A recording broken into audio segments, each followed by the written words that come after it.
창세기 15장 말씀 우리가 함께 읽었습니다. 우리가 어제 읽었던 말씀에 계속 이야기가 이어지고 있습니다. 롯이 눈에 보기 좋은 땅을 선택해서 소알이라고 하는 도시로 가까이 더 근접해 살아가기 시작할 때 큰 전쟁이 벌어지게 됩니다. 그 일로 인해서 이 소알 왕도 사로잡히게 그 일로 인해 전쟁이 벌어지면서 이 롯이 살고 있는 곳까지 결국 다 미치게 되면서 롯이 포로로 끌려가고 그의 모든 가족들이 다 붙잡혀가게 되는 일이 있었습니다. 이러한 소식을 들었던 아브라함이 자기 주변에 있는 동맹 한 사람들과 더불어서 집에서 길리운 318명 사람들을 데리고 밤에 습격을 해서 거기서 이 롯을 건져내고 많은 또 전리품들을 가지고 나오게 된 것 우리가 함께 살펴봤습니다. 그 일이 있고 난 다음에 아브라함의 마음속에는 두려움이 그 마음을 가득 채웠을 것입니다. 왜냐하면 자기가 큰 나라를 이끌고 있는 사람도 아니고 한 족장으로서 자기에게 맡겨진 사람들을 돌보는 정도인데 만약에 주변에 있는 여러 나라들이 동맹을 해서 만약에 자신을 치러 오게 된다면 자신은 그것을 이겨낼 수 있는 힘이 없는 그런 사람이었다는 겁니다. 공개적으로 주변 나라들에게 경계의 대상이 된 꼴이 된 겁니다. 그러니까 언제라도 또다시 이들이 자신을 공격해 올지 모른다라는 그런 두려움, 이 불안이 그의 마음속에 가득했을 것이다 하는 겁니다. 바로 그러한 때 하나님께서 아브라함에게 찾아오셔서 환상 가운데 아브라함을 위로하시고 하나님께서 무엇을 주실 것인가 하는 것을 친히 말씀하시게 됩니다. 1절 말씀으로 한번 가서 보시면 이후에 여호와의 말씀이 환상 중에 아브라함에게 임하였다. 이르시되 아브라함아 두려워하지 말라. 나는 내 방패요 너의 지극히 큰 상급이니라. 환상 가운데서 하나님이 아브라함에게 무엇을 해주실 것인가 하는 것을 말씀하시는 내용입니다. 먼저 두려워하고 불안한 그의 마음을 하나님이 안돈시켜 주세요. 내가 너의 방패가 될 것이다. 내가 너를 보호하고 내가 너를 지키고 주변의 모든 나라들의 위협으로부터 너를 안전하게 해줄 것이다 라는 것을 표현하고 있는 말씀의 내용입니다. 또 하나 더 말씀하세요. 내가 너의 지극히 큰 상급이다. 다른 말로 보상이다 이렇게 이해할 수 있는 표현입니다. 내가 너에게 있어서 가장 큰 보상 혹은 가장 큰 상급이 될 것이다 라는 말씀을 하시는 겁니다. 무슨 말입니까? 하나님 자신이 내가 너에게 가장 큰 선물이 될 것이다 이렇게 말씀을 하십니다. 이게 무슨 뜻인지 아브라함이 제대로 알 리가 없습니다. 아브라함은 하나님이 뭔가를 주신다 그러시는데 이게 추상적이고 막연하죠. 방패가 된다라는 말씀은 이해가 되지만 내가 너의 가장 큰 상급이다 또 가장 큰 보답이다 이렇게 하시는 말씀의 뜻은 잘 손에 잡히지가 않는다는 겁니다. 그래서 아브라함은 구체적인 것을 하나님께 말씀을 드려요. 주 여호와여 무엇을 내게 주시려고 하시나요? 라고 하나님께 여쭙습니다. 주께서 내게 아직 씨를 주지 아니하셔서 내 집에서 길린 자 곧 엘리에셀이 나의 상속자가 될 것입니다. 이렇게 여쭙게 됩니다. 왜 씨를 주지 않았나 하면 후손을 말하는 것이죠. 왜냐하면 그냥 한 말이 아닙니다. 하나님께서 너의 후손을 통해서 천하 모든 만국이 혹은 모든 민족들이 복을 받게 될 거다. 이렇게 하나님이 분명히 말씀하셨던 내용이 있기 때문에 아브라함은 구체적으로 말씀을 드린 것입니다. 하나님께서 대답해 주셔요. 4절 내 몸에서 날 자가 내 상속자가 될 것이다. 아브라함이 궁금해하는 부분에 대하여 직접 말씀해 주세요. 내 집에 있는 내가 믿을 만한 종이 아니라 너의 몸에서 날 너의 자식이 곧 상속자가 될 것이다. 이렇게 말씀해 주시고 이어서 하시는 말씀. 밤하늘에 떠있는 무별들을 내가 한번 셀 수 있나 한번 살펴봐라. 그러시면서 너의 자손이 이와 같이 많게 될 것이다 라고 말씀을 하시는 겁니다. 이 말씀의 뜻이 뭔가 큰 게 있는 모양이다 하는 것을 이렇게 말씀은 해 주시지만 역시 이것도 참 막연하게 들리는 말씀처럼 여겨질 수 있는 겁니다. 아브라함이 거듭해서 이러한 말씀들을 듣게 되면서 아브라함이 여호와를 믿었더니 여호와께서 이것을 그의 의로 여기셨다. 이렇게 하나님 말씀해 주셔요. 15장 6절 중요한 구절입니다.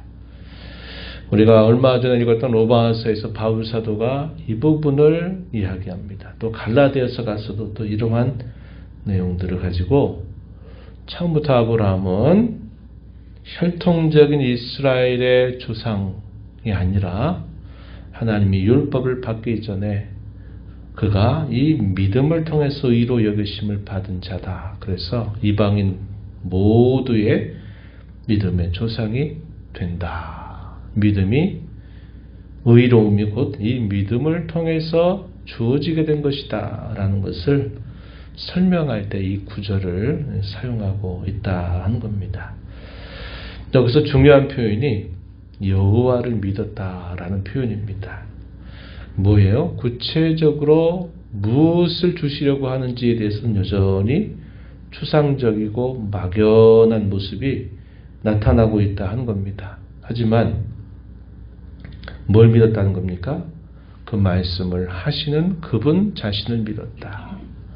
혹은 그분이 그렇게 하시겠다 하시니 하신 말씀을 믿었다라는 것을 말하는 겁니다. 그분이 뭘 주실 것인가 그 대상에 대한 것보다는 하나님이 그렇게 말씀하시니 그렇게 분명히 해주실 것이다 라는 신뢰를 가지게 되었다 하는 것이죠. 그것이 바로 그의 의로움이 되었다 이렇게 표현을 해주고 있습니다.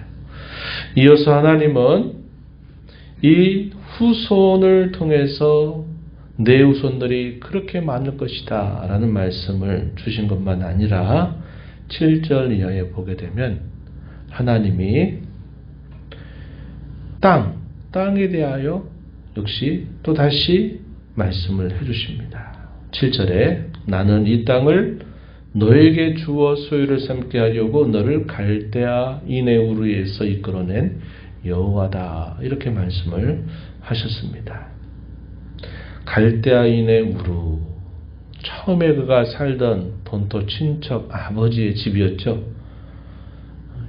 여호수아서 24장 2절 말씀을 통해서 우리가 확인하게 될 때 그 곳은 우상을 숭배했던 곳이다 한 겁니다.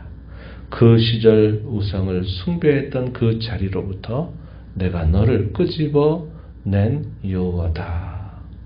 이 땅을 내가 너의 소유로 주겠다. 역시 말씀하십니다. 아브라함을 처음 찾아오셔서 하셨던 말씀의 내용을 또다시 반복적으로 말씀하시는 거예요. 후손을 통해서 많은 사람들이 내 후손이 될 것이고 또 내가 지금 보이는 내 눈에 보니 모든 땅을 너의 소유로 줄 것이다 라는 말씀을 또 하시게 됩니다. 아브라함은 대묻습니다. 8절 말씀에 내가 이 땅을 소유로 받을 것을 제가 무엇으로 혹은 어떻게 알 수 있습니까? 뭔가 분명한 확실한 어떤 증표를 좀 보여주시기를 요구한 내용이죠. 하나님께서 뭐라고 말씀하시느냐? 당시에 언약을 체결했던 가장 전형적인 방식을 하나님이 사용하셔서 언약을 체결하시게 됩니다. 전에는 말씀으로 나타나셔서 내가 너에게 이렇게 해주겠다 하시는 방식으로 언약을 세우시죠. 근데 약속에 가까운 것입니다. 그런데 이 15장 오늘 이 본문 속에서는 구체적인 언약 체결의 방식을 사용하여서 하나님이 이것을 분명히 이루시겠다 그에게 응답해 주시는 것이죠. 9절 말씀에 이렇게 여호와께서 아브라함에게 말씀하셨어요. 나를 위하여 3년 된 암소, 3년 된 암염소, 3년 된 수양, 산비둘기와 집비둘기 새끼를 가져와라. 이것은 당시 조약 혹은 언약을 체결하는 방식이었습니다. 짐승들의 반을 쪼개고 그 쪼갠 그 사이를 약속을 체결하는 언약을 체결하는 두 당사자들이 그 짐승 사이로 지나가는 겁니다. 뭘 뜻할까요? 서로 하기로 한 이 약속을 어기는 날에는 이 짐승이 죽는 것처럼 분명히 죽게 될 거다. 그 언약을 반드시 이행해야 된다. 이행하지 않으면 곧 죽음이다 라는 사실을 보여주는 그런 방식이었습니다. 아브라함은 이렇게 하나님의 말씀을 따라서 그것을 준비하고서는 그 짐승들의 반을 쪼갭니다. 그런데 새는 너무 작겠죠? 그래서 이 비둘기는 쪼개지 않았어요. 그날 밤이었습니다. 해가 질 때 아브라함이 깊은 잠이 들었을 때 흑암과 두려움이 그에게 임하였다. 이렇게 표현합니다. 그리고 아브라함에게 먼저 말씀하시고 언약 체결하는 모습을 실제적으로 보여주세요. 먼저 말씀하셨습니다. 13절 너는 반드시 알라 내 자손이 이방에서 객이 되어 그들을 섬기겠고 그들은 400년 동안 내 자손을 괴롭힐 것이다. 그들이 섬기는 나라를 내가 징벌할 것이다. 심판할 것이다. 그 후에 내 자손이 큰 재물을 이끌고 나올 것이다. 너는 장수하다가 평안히 조상에게로 돌아갈 것이고 너의 자손은 4대 만에 이 땅으로 돌아오게 될 것이다. 이렇게 말씀을 하시게 됩니다. 이 내용이 뭘 말씀하시는 걸까요? 애굽에서의 400년 정도의 생활, 그 생활 이후에 그들이 다시 아브라함이 있는 이 가나안 땅으로 들어오게 될 것. 출애굽 사건에 대한 상당히 구체적인 예언입니다. 그죠? 물론 그때도 그게 무슨 말씀인지 정확하게 언제 어떻게 되는지는 모르죠. 그러나 훗날에 있게 된 일들을 우리가 쭉 생각해 보면 상당히 구체적으로 하나님이 출애굽 사건을 아브라함에게 일찍이 말씀하신 겁니다. 너는 반드시 알아라. 무엇을 그러면서 장차 그의 후손들의 역사가 어떻게 될 것인가를 보여주시는데 그 내용이 뭡니까? 구원의 도리가 무엇인가를 깨우치시려고 하신다 하는 사실이죠. 그들의 역사가 곧 구원이 무엇인가를 보여주는 내용들을 이루게 될 것이다 라는 것을 말씀해 주고 있는 겁니다. 오늘 우리의 삶도 마찬가지예요. 우리 삶도 마찬가지입니다. 우리가 살아가는 것도 우리에게 하나의 역사가 되죠. 그 역사 속에서 하나님이 우리에게 알게 하시는 게 뭘까요? 구원의 도리를 계속 인생 속에서 가르치시는 것과 같은 것입니다.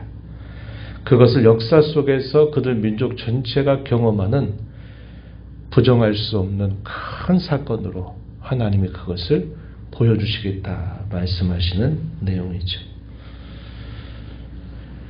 그리고서는 하나님께서 이렇게 말씀하신 다음에는 언약 체결의 방식을 그대로 이행하시는데 그 내용이 이어지는 말씀의 소개가 됩니다. 17절 이하에 보세요. 해가 져서 어두울 때 연기 나는 화로가 보이며 타는 횃불이 쪼갠 고기 사이로 지났다. 이렇게 표현되어 있습니다. 말씀을 먼저 하셨어요. 그리고 그 하신 말씀에 따라서 하나님이 이행을 하십니다. 이행을 하시는 것이 언약을 체결하는 방식이었어요. 하나님은 사람이 아니에요. 형상을 가지고 계신 분이 아니죠. 하나님을 상징하는 하나님의 임재를 나타내는 이 횃불이 나타나는데, 아까 말씀드렸듯이 언약을 체결할 때는 두 당사자가 그 쪼갠 재물 사이로 이렇게 지나가는데, 여기 잘 보세요. 아브라함이 여기 지나갔나요? 안 지나갔나요? 아브라함은 지나가지 않았어요. 여호와의 임재만을 상징하는 이 횃불만 고기 사이로 지나가는 것을 그가 봤습니다. 이게 뭘 뜻할까요? 하나님이 세우신 언약의 근본적인 성격을 선명하게 보여주고 있는 모습입니다. 우리가 누차 언약을 세울 때 하나님은 어떻게 하셔요? 내 언약이다, 이렇게 말씀하세요. 그 언약은 사실상 양편을 위한 언약이죠. 쌍무적인 성격을 가지고 있지만 성경에서 하나님의 언약을 체결하는 이 내용을 보면 항상 내 언약이다, 우리의 언약이라고 말하지 않아요. 내 언약이다, 이렇게 말씀하시고, 여기서도 아브라함이 지나가지 않고 여호와 하나님을 상징하는 이 횃불만이 그 쪼갠 짐승들 사이로 지나갔어요. 이 말은 하나님이 편무적으로 하시겠다는 겁니다. 일방적으로 하나님이 그렇게 이행하실 것을 보여주는 내용을 담고 있어요. 그 상대방이 자격이 없을지라도, 그 상대방이 그럴 만한 자질을 갖추지 못했다 하더라도 하나님이 그의 이름을 걸고 하나님이 그것을 이행해 주시겠다 하는 사실을 분명하게 보여주고 있다는 겁니다. 그래서 성경이 뭐라고 말하냐? 언약인데 다르게는 약속이다, 이렇게 말하기도 해요. 일반적인 약속입니다. 일방적 약속. 우리가 그 약속을 잘 이행해서 받는 게 아니라 하나님이 우리에게 해주시겠다고 하신 약속으로 나타나기도 한다는 거죠. 또 뭐라고 표현된다고 그랬습니까? 맹세라고도 말씀하세요. 쌍방의 조건이 아니라 하나님이 그의 이름을 걸고 내가 반드시 내 이름을 걸고 이렇게 해주겠다 하시는 그런 맹세로 언약을 표현하기도 한다 하는 겁니다. 그러면서 약속하신 땅을 줄 때 그 땅의 목록이라고 할까요? 그것을 마지막 부분에 쭉 소개하시고 계심을 보게 돼요. 오늘 우리가 읽은 이 말씀의 내용은 중요합니다. 우리가 어떻게 하나님 앞에 의롭게 됐느냐 할 때 하나님과 그의 하신 말씀을 믿는 것이다. 구체적으로 눈에 보이지 않고 귀에 들리지 않고 손에 잡히지 않아도 하나님이 그렇게 말씀하시니 반드시 이루신다는 것에 대한 확신과 신뢰, 이것이 곧 의로움으로 여겨주신다 하는 믿음의 근본적인 성격을 잘 알려주고, 우리의 인생이 뭐냐 할 때 하나님은 구원의 토리를 평생토록 우리에게 깨우쳐 줄 것이다. 그리스도로 말미암아 받게 되는 이 구원, 이 영원한 구원에 대한 이야기들을 우리 모든 삶 속에 끊임없이 써내려 가실 것을 약속하고 있는 겁니다. 우리가 큰 위험을 만났을 때 그 위험으로부터 하나님이 건져주시고, 우리가 절망 가운데 불안 가운데 있을 때 그 절망과 불안으로부터 우리를 건져주시고, 질고를 안고 있는 동안에 그 질고로부터 벗어나게 하시는 일들, 이 모든 것들, 이런 것들이 다 구원의 하나님의 손길을 보여주시는 그런 내용들입니다. 크게 우리 인생살이 가운데 늘 있는 일들 아닙니까? 하나님이 이걸 깨우치신다 이 말이에요. 일과 사건 속에서 하나님은 우리의 구원의 하나님이 되신다는 사실을 깨닫게 해주시고 그 구원을 경험케 해주실 것을 약속하고 있다는 겁니다. 하나님이 우리에게 뭘 주시려고 할까요? 우리는 늘 착각하고 살죠. 내가 원하는 것 달라고 늘 이야기합니다. 근데 하나님이 준비하시는 것은 우리의 상상을 초월합니다. 뛰어넘어요. 하나님 자신이 곧 내가 너의 보상이 된다. 내가 너의 상급이 된다. 이렇게 말씀하세요. 아브라함이 도대체 뭘 주시려고요? 우리가 늘 아브라함이 늘 갖는 그 질문처럼 그저 우리는 내가 보기에 좋은 것들 주시기만을 바라지만 하나님은 그분 자신을 우리에게 상급으로 주신다. 이런 약속을 하고 계심을 우리가 기억하고 하나님을 섬기는 자로 살아가는 저와 여러분이 되어야 하겠습니다.